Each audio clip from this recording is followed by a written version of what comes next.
Diz assim a palavra de Deus: levantando-se, partiu dali para as terras de Tirom e Sidom. Tendo entrado numa casa, queria que ninguém o soubesse. No entanto, não pôde ocultar-se. Não sabemos o motivo, ou qual razão, exatamente porque Jesus sai de Cafarnaum e vai para Tirom. Tirom e Cafarnaum era uma distância entre 60 a 100 quilômetros, dependendo da rota que você fosse seguir. Mas o fato é que Jesus, no capítulo 7, começa a sua jornada ali, eles estão no capítulo 7, recebendo os fariseus, os saduceus. Não é? Para quem não sabe o que é um fariseu, um saduceu, não, melhor, era um fariseu e um escriba. Deixa eu confirmar, é isso mesmo, 7:1. Eram os fariseus e os escribas. Ele recebe os fariseus e os escribas, que vai provar Jesus nas leis, nas tradições. Um fariseu, hoje nós temos vários cristãos, que são de várias denominações. Temos um cristão que é batista, outro cristão que é assembleiano, outro cristão que é católico, outro cristão que é presbiteriano. Então nós temos vários cristãos. Judeu, naquela época, existia, da mesma forma, existia ramificações do judaísmo. Existia os saduceus, que controlava praticamente o templo, o sacerdócio. Existia os fariseus, que eram aqueles homens que tinham muitas leis. Existia os zelotes, que eram um tipo de judeu que queria impor a lei, impor o reino milenar na força. Existia os essênios, que eram um tipo de judeu mais zen, um tipo de judeu que queria viver mais afastado do mundo. E existiam os escribas, que poderiam ser de qualquer um desses grupos, mas eram especialistas na escrita, em cópia dos manuscritos sagrados. Esses eram os escribas. Então esses dois grupos iniciam, os fariseus e os saduceus, eles saem de Jerusalém e vão para a cidadezinha de Cafarnaum, para provar Jesus. E eles tentam provar Jesus nas suas tradições humanas. E eles pegam uma situação que vê os discípulos comendo sem lavar as mãos. Né? Esses dias a gente até brincou, que a gente teve que comprar papel para limpar as mãos, e o pessoal estava brincando, mas no banheiro dos homens não precisa. Precisa. Porque lavamos as mãos, amém? Depois disso vai aumentar o gasto do papel. Então havia um grupo lá, um grupo que foi examinar, foi provar Jesus. E esse grupo, que era religioso, estudioso da palavra, estavam esperando o Messias. E o Messias veio, mas eles rejeitaram o Messias. Eles rejeitaram a Jesus. Eu não sei se Jesus estava cansado. O fato é que ele foi para Tirom, uma cidade idólatra, pessoas adoradores de vários ídolos, vários deuses, pessoas gregas, era misto o grupo lá, não era uma cidade judia. E Jesus foi para aquela cidade. Nós não sabemos ao certo se era uma vocação específica, missionária, para atingir os gentios. Alguns vão dizer que Jesus foi para lá para descansar. Tanto é evidente que esse versículo que nós lemos agora, ele não queria que ninguém soubesse que ele estava ali. Porque Jesus também, além de ser Deus, ele também era humano e precisava descansar. Precisava descansar. Jesus teve fome, Jesus teve sede, Jesus chorou, Jesus esteve cansado. Porque assim como a sua divindade, ele também era humano. Ele é a única criatura, o unigênito, o único ser que ao mesmo tempo havia nele a sua humanidade e a sua divindade. Não existe uma outra pessoa desta forma. Ele é único. E ele também sentia-se cansado. Não sabemos se ele foi exatamente para descansar. Mas o fato é que aonde Jesus chegou, ou chegava, era impossível deixar Jesus escondido. Era impossível esconder Jesus. Porque aonde Jesus chegava, pessoas o procuravam. Porque quando a notícia que o Messias veio, e o Messias começou a transformar a vida de milhares e milhares de pessoas, as pessoas nas suas necessidades, nas suas dificuldades, eles sabiam que havia um Salvador andando na terra. Sabia que o Deus Emanuel, o Deus conosco, encarnou e está habitando junto com as pessoas. E esse era Jesus, o Nazareno. E assim continua até hoje, porque nós cristãos sabemos que, por mais que Roma, os judeus, o crucificou, o sepultou, mas ao terceiro dia ele ressuscitou, e Jesus está vivo. E é isso que nos traz aqui, domingo após domingo, dia após dia, porque nós sabemos que o nosso Senhor Jesus está vivo e se faz presente. É por isso que nós viemos de vários lugares, de várias regiões, para que aqui juntos podemos adorar a Jesus, possamos encontrar aqui nele a solução para os nossos problemas, para as nossas dificuldades do dia a dia, porque ele tem poder para mudar as nossas vidas. Diz o texto, verso 25. Porque uma mulher cuja filhinha estava possessa de espírito imundo, tendo ouvido a respeito dele, veio e prostrou-se-lhe aos pés. Esta mulher era grega, de origem sírio-fenícia, e rogava-lhe que expelisse de sua filha o demônio. Há 20 anos atrás, um pouco mais, acho que um pouco mais de 20 anos, quando eu entrei no seminário, eu tive um professor de teologia que era de uma teologia liberal. A teologia liberal tentou entrar no Brasil, depois de ter destruído as igrejas da Europa e ter tentado destruir as igrejas na América do Norte. E alguns foram estudar, foram adquirir conhecimento. E esta onda começou a chegar no Brasil naquela época que eu fui para o seminário, 2001, 2002, acho que é por aí. Não lembro mais, acho que foi isso. E esse professor dizia que demônio não existia.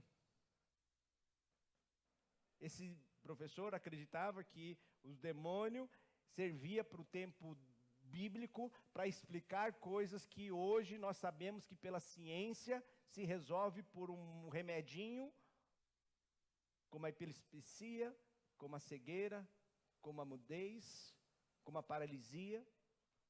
E aquele professor, que estava tentando um ministério pastoral, batista, dizia que demônios não existiam. Graças a Deus que no final do semestre, a faculdade, o seminário que eu estudava, mandou aquele professor embora.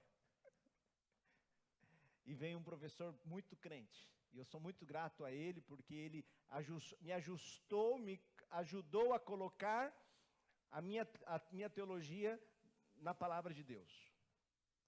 Dr. Steve Nash, um homem de Deus. Você pode olhar, pensar sobre a questão dos demônios e dizer que talvez, assim como aquele professor, dizer que os demônios não existem. Há muitas pessoas que acreditam dessa forma. Mas esta talvez seja a maior mentira que o próprio Satanás criou sobre ele, para que ele pudesse agir na vida das pessoas sem ser incomodado. Porque para nós, cristãos, crentes na palavra de Deus, assim como nós sabemos, cremos que cada palavra que está aqui é verdadeira. E o Novo Testamento ensina que os espíritos imundos são reais e não imaginários. Efésios capítulo 6, verso 12, Paulo diz assim: porque a nossa luta não é contra o sangue, e sim contra principados e potestades, contra os dominadores deste mundo tenebroso, contra as forças espirituais do mal nas regiões celestes. Você não enxerga, mas existe uma batalha acontecendo nas potestades neste momento por a sua alma, por sua vida. E essa batalha tem acontecido até nos dias de hoje. A Bíblia dá alguns exemplos de pessoas sendo possuídas ou influenciadas por demônios.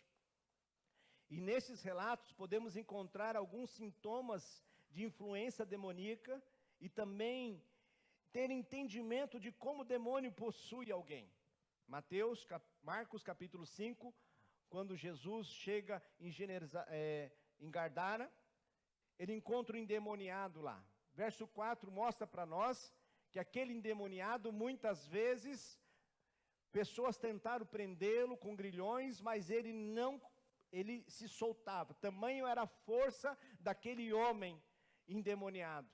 Ninguém podia subjugá-lo. Verso 5 mostra que muitas vezes ele andava de noite, clamando por entre os sepulcros, pelos montes, ferindo-se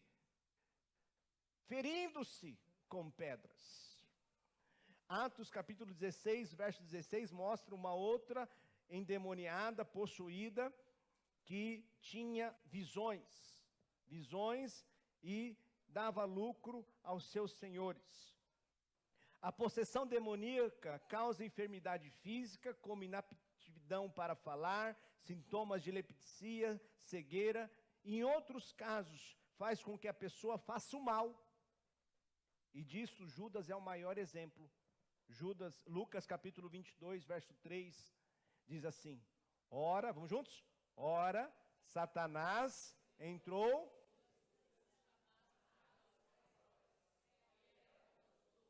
Então, Satanás, o demônio, os espíritos imundos, possui as pessoas para fazer a sua obra. Em João 10:10 mostra que a obra do ladrão é matar, roubar e destruir. E isso fica muito claro na vida de pessoas que são influenciadas ou possuídas para fazer o mal. Não nos é revelado exatamente como alguém se abre para a possessão. Se o caso de Judas for representativo, foi ele mesmo que abriu seu coração para o mal, por ser um homem ganancioso. E ele entrou por meio de dinheiro, de possuir. A grande pergunta é: uma pessoa crente pode ser possuída? O que você acha? Pergunta a pessoa que está ao seu lado aí. Um crente pode ser possuído por um espírito imundo? Um crente pode ser possuído por um demônio? Pergunta aí para a pessoa que está ao seu lado. E aí?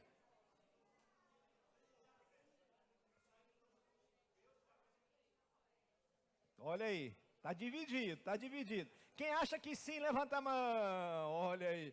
Quem acha que não, levanta a mão. Quem não acha nada? Tem sempre o grupo que não acha nada. É impressionante, né?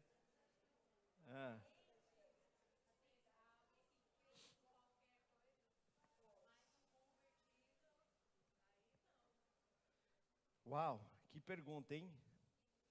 Não encontramos uma afirmação bíblica clara sobre o assunto. Eu acredito que uma vez que você foi batizado no Espírito Santo, e por ele foi selado, você não pode mais ser possuído por um demônio. Alguns textos que me ajudam a pensar dessa forma. 2 Coríntios, capítulo de número 1, verso 22. Que também nos selou e nos deu o penhor do Espírito em nosso. Se você é batizado no Espírito Santo, ele vem e te sela, ele te marca. Você tem o penhor do Espírito Santo habitando na sua vida. E se o Espírito Santo está aí, não tem espaço para espírito imundo. Amém? Um outro texto, em 1 João, capítulo 5, verso 18, diz assim: sabemos que todo aquele que é nascido de Deus não vive em pecado, antes aquele que nasceu de Deus, Deus o guarda, e o maligno,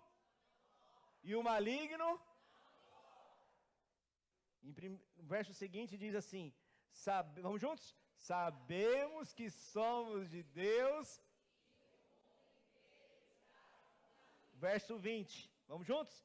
Também sabemos que o Filho de Deus é vindo e nos tem dado para reconhecermos o verdadeiro, e estamos no verdadeiro em seu Filho Jesus Cristo. Este é o verdadeiro Deus e a vida eterna. Então, se você está no verdadeiro Deus, vivendo uma vida verdadeira em Cristo, você tem a vida eterna. Você é selado. E o penhor dessa salvação, a garantia dessa salvação, é que em você, dentro de você, você não está mais vazio, mas você está cheio da presença de Deus. Contudo, penso que o crente pode sim dar lugar ao diabo. Penso eu sim, e eu tenho visto que muitos que são cristãos, pode em algum momento da sua vida, estar dando lugar a espíritos imundos, ao diabo, e sendo por ele influenciado. Efésios capítulo 4, verso 26 e 27, mostra isso para nós. Ele diz assim: irai-vos e não pequeis, não se põe o sol sobre a vossa ira. Vamos juntos? Nem... Então ele está escrevendo para crentes, para convertidos, mostrando que você crente, se você vacilar, você pode estar sendo influenciado pelo diabo. Você pode estar sendo usado pelo diabo. Não que o diabo vai entrar em você, porque você tem a marca, você está cheio, você está selado, você está marcado. Ele não vai te possuir. Mas você, pelas suas atitudes, pelas suas ações, se entregar de tal maneira e realizar as obras do diabo. Tem muito crente que no domingo é um santo, mas quando chega em casa, acaba dando lugar ao diabo. Então penso eu, que apesar de nós não podermos mais ser possuídos pelo Satanás, se nós vacilarmos, podemos estar fazendo as obras do diabo. O apóstolo Pedro é uma ilustração do fato de que um crente pode ser influenciado pelo diabo. Em Mateus capítulo 16, verso 21, diz assim: desde este tempo começou a Jesus a mostrar a seus discípulos que era necessário ele ir para Jerusalém e sofrer muitas coisas dos anciãos, dos principais sacerdotes e dos escribas, e ser morto e ressuscitado ao terceiro dia. E Pedro, chamando à parte, começou a reprová-lo, dizendo, vamos juntos?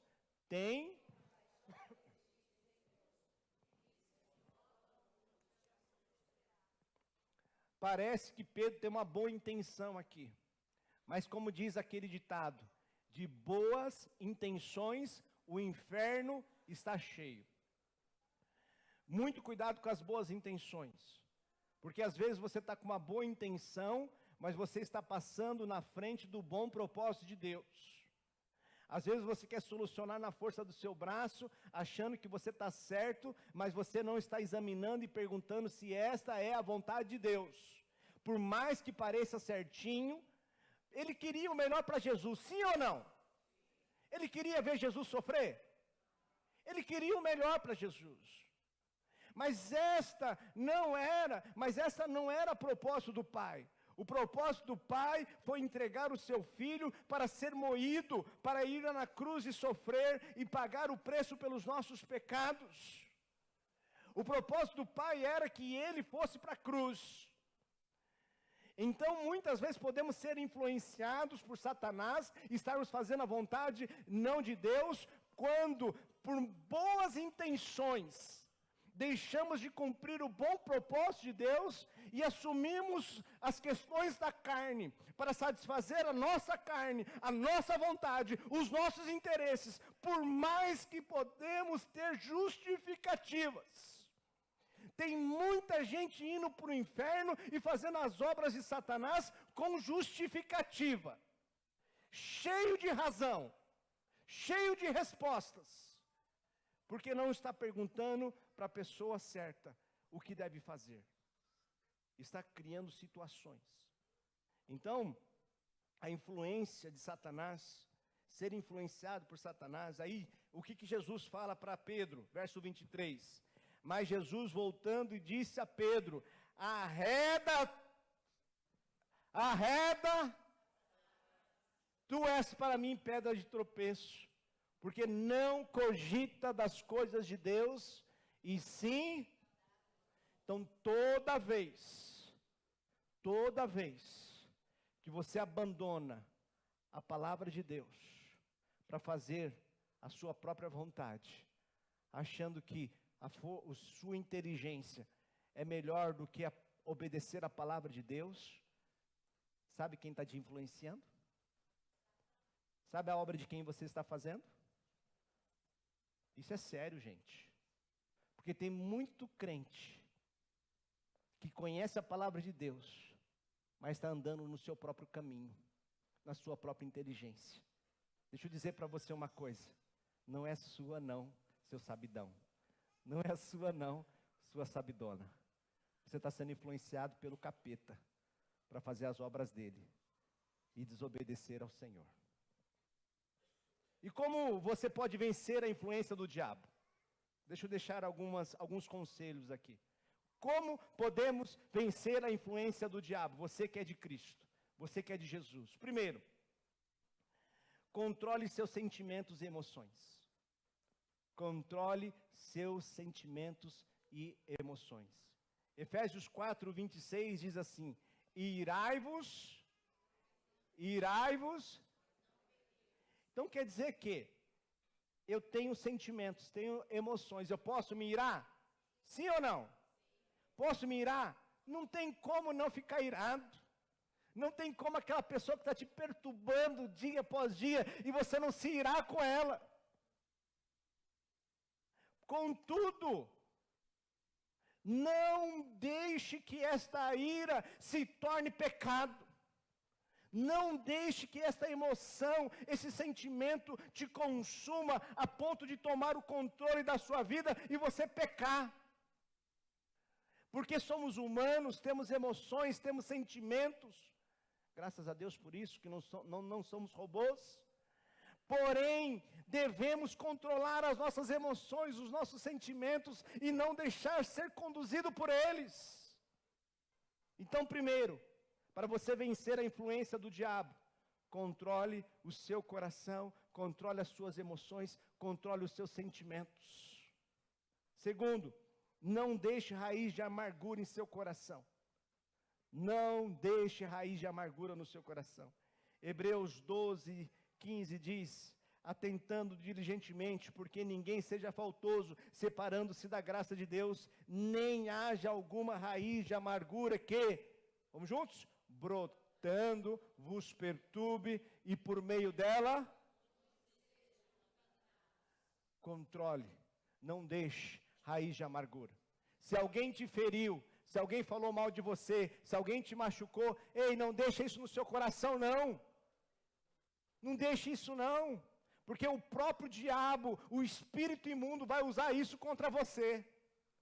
Vai inflamar esse sentimento, vai inflamar essa amargura, para que você pense em maldade, para que você cometa vingança, para que você cometa as obras do diabo. Eu já disse isso aqui algumas vezes. Se você quer viver bem, dormir em paz, mesmo quando você é ferido e machucado, não se ira, não tome vingança, mas ame, perdoe, se limpe, porque fazendo desta forma, você vai dormir em paz. Mas toda vez que você toma para você, toda vez que você engole para dentro de você, você traz essa amargura para dentro de você, isso vai te contaminar. A sua vida vai ser mais pesada, mais difícil, porque o espírito imundo, o diabo, vai ter espaço na sua vida. Mas que nesta noite você se liberte de toda a amargura. Se você foi machucado, se alguém te abusou, se alguém falou mal de você, leve para a cruz agora. Leve para a cruz. Peça para Jesus, pelo sangue de Jesus, te purificar, te limpar e te dar um novo coração. Um coração cheio de amor, pronto a perdoar, assim como Ele nos perdoou. Posso ouvir um amém? Então, como você pode vencer a influência do diabo? Controle seus sentimentos, suas emoções. Não deixe raiz de amargura em seu coração. 3, fuja da aparência do mal. 1 Tessalonicenses, capítulo 5, verso 22, na NVI, por favor. Diz assim, vamos juntos? Afastem-se de todo tipo de mal. Você sabe que aquela pessoa te tira do sério. Então, para que ficar andando com essa pessoa?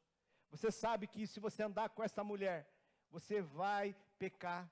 Se você sabe que você vai andar com esse grupinho da escola, vai te levar a pecar, vai te fazer pensamentos sujos, pensamentos que vão te conduzir a longe do caminho do Senhor. Para que ficar junto com essa pessoa?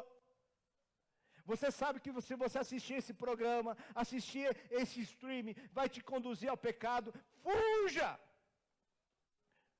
Chacoalhe a pessoa que está ao seu lado, diga para ela, fuja de toda a aparência do mal.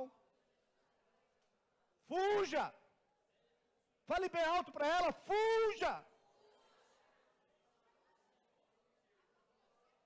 Você sabe que esse lugar te faz mal, esse lugar é tóxico, essa pessoa te machuca, é tóxica, só se ajunta com você para falar mal, para condenar as outras pessoas, para criticar.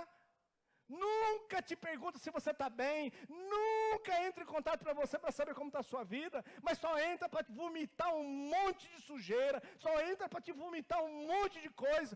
Fuja! Fuja! Para você poder viver uma vida em paz e não dar espaço para aparência, para espírito imundo, para Satanás controlar a sua vida. Como você pode vencer a influência do diabo? 4, sujeita-se a Deus e resista ao diabo. Tiago 4:7 diz assim, vamos juntos? Sujeitai-vos.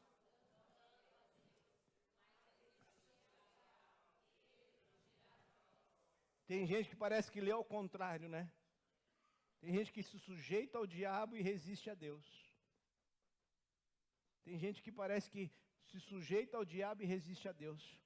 Que em nome de Jesus, que você se submeta, se sujeite à palavra do Senhor, ao Deus vivo, porque o diabo vai fugir de você. Resista a ele, resista. Eu sei que muitas vezes pode ser uma luta difícil, mas você vai se revestir da força que vem do alto, de toda a armadura que Deus tem te dado, e você vai vencer o diabo. 5, fortaleça a sua vida espiritual. Efésios 6, verso 10 diz, quanto ao mais, sede fortalecidos no Senhor. Então preste atenção aqui. A sua força não vem apenas do arroz e feijão que você come. A sua força não vem apenas desses suprimentos que você tem tomado. A sua força não vem apenas desses músculos que você tem trabalhado naquele supino, naquelas máquinas da academia. Porque existe uma força que vem do alto. Essa força vem do Senhor.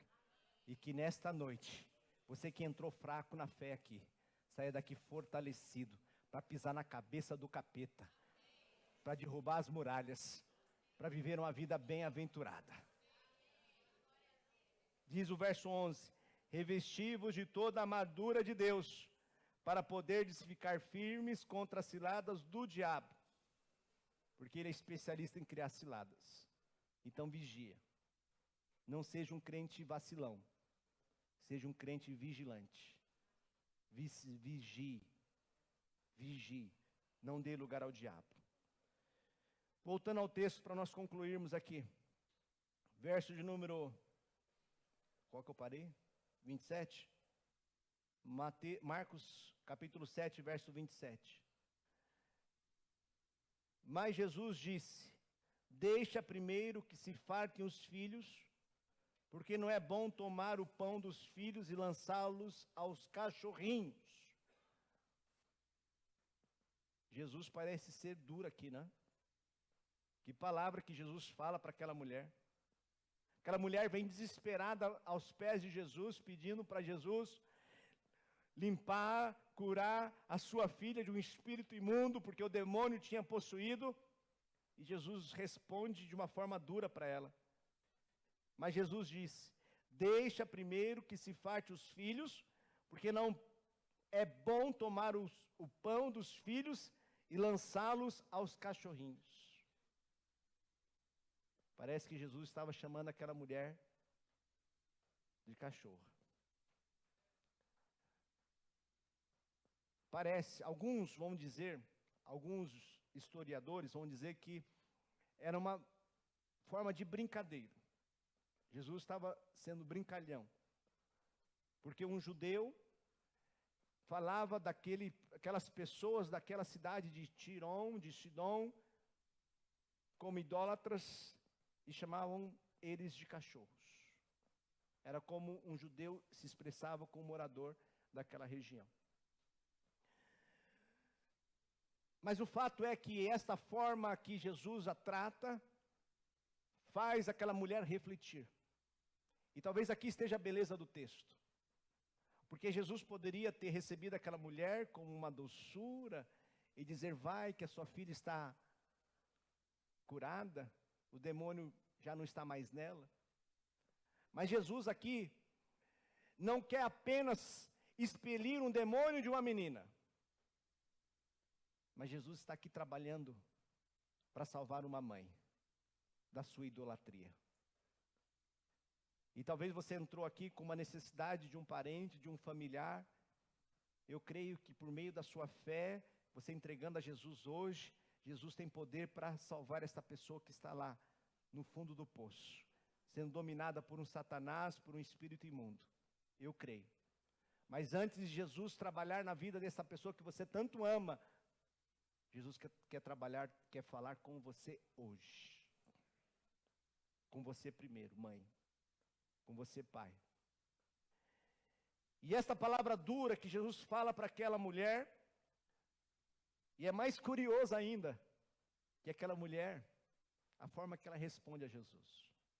Verso 28, ela diz: ela, porém, lhe respondeu. O que ela disse? Sim, Senhor. Mas os cachorrinhos debaixo da mesa comem das migalhas. Olha que resposta. Primeiro, se o capítulo 7 começa com um religioso rejeitando a Jesus, com um religioso querendo saber mais do que Jesus, querendo estar acima da mesa que Jesus, querendo o religioso lavar as mãos para estar na mesa, aqui nós encontramos uma gentílica, uma mulher que era grega, que não era judia, que não era religiosa, mas que estava disposta a não estar só na mesa, mas se necessário estar debaixo da mesa, comendo das migalhas. Porque ela sabia e ela diz: sim, qual a palavra que ela usa? Sim, Senhor. Se para o judeu, para o escriba, conhecedor das leis, conhecedor da religião, Jesus não era digno de estar na mesa. Para aquela mulher, Jesus não era só digno, mas Jesus era Senhor. E aquela mulher reconhece a sua situação diante de Jesus. Ela não reconhece apenas que Jesus era Senhor, mas que o seu estado espiritual era semelhante a de um cachorrinho.